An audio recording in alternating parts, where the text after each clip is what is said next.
টিনের চালায় বৃষ্টির ঝিমঝিম শব্দ কার না ভালো লাগে বলেন? আমার তো ভীষণ ভালো লাগে। আর এই ভালো লাগা থেকে কিন্তু খুব ভালো একটি ঘুমও হয় রাতে।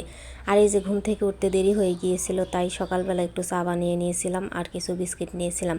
আমি চা বিস্কিট খাবো আর মেয়েকে শুধু বিস্কিট দেবো, যদিও বা শেষে একটু একটু হলেও চা খাবেই সে জিদ করে।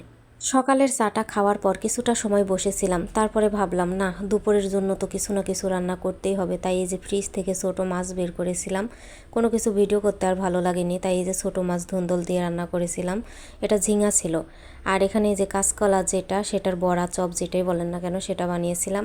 আর এই যে কালকে রাত্রে সিঙ্গারা বানিয়েছিলাম আলু দিয়ে, মুরগির একটা তরকারি ছিল, ওইটাই রয়ে গেছে। আর এই যে সকালের ডিম পড়ছিল আর রুটি ছিল।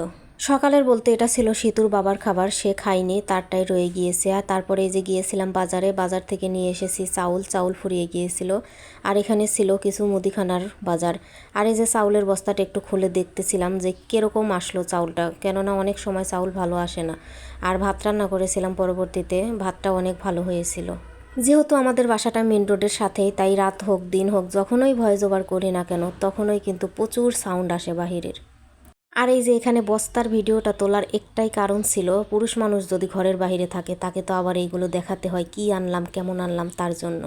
আর এই যে এখানে বিকালের একটু নাস্তার আইটেম বানানো হচ্ছিল। নাস্তা বলতে কি, যখন একটু হালকা খিদে পায় কিংবা কোনো মানুষজন বাড়িতে আসে, তাদেরকে একটু আপ্যায়ন করার জন্য ফ্রিজে রেখে দিলে এক সপ্তাহ মতো ভালো থাকে। আর এই যে এখানে দুধটা গরম করে নিচ্ছিলাম।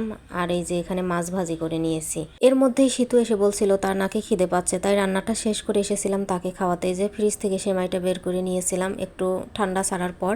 আর এই যে ছিল খই, এটা ছিল মেলার খই, এই খই দিয়ে তাকে খাইয়ে দিচ্ছিলাম। যদি তার হাতে খেতে দিতাম সে খেতে পারতো, অনেকটা সময় লাগতো, সাথে তার গা হাত পা যেখানে খেতে দিতাম সেই জায়গাটা সহ নোংরা করে ফেলতো। কি আছে এই বৃষ্টির দিনে নোংরা করলে তো এইগুলো ধোয়া মোছা অনেক কষ্টের। আর আজ কিন্তু ছোটোবেলার একটা স্পেশাল খাবার করে খেয়েছিলাম, সেটা হচ্ছে এই যে তেঁতুলের বীজ। এই তেঁতুলের বীজ আপনারা কে কে ভেজে খেয়েছেন সেটা বলবেন।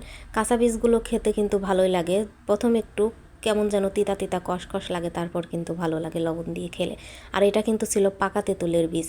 এই বীজগুলো যখন ছোটোবেলায় স্কুলে যেতাম, বড় বড় গাছতলা থেকে তেঁতুল কুড়িয়ে খাওয়ার পর বীজগুলো বাসায় নিয়ে শুকিয়ে এইভাবে কিন্তু ভেজে খেতাম।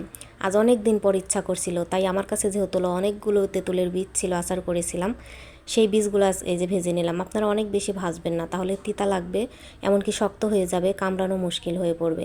আপনারা যারা যারা খেয়েছেন এই জিনিসটা, তারা প্লিজ কমেন্ট করে জানাবেন। আর যারা খাননি, একবার হলেও বাসায় ট্রাই করবেন, দেখবেন অনেক ভালো লাগবে।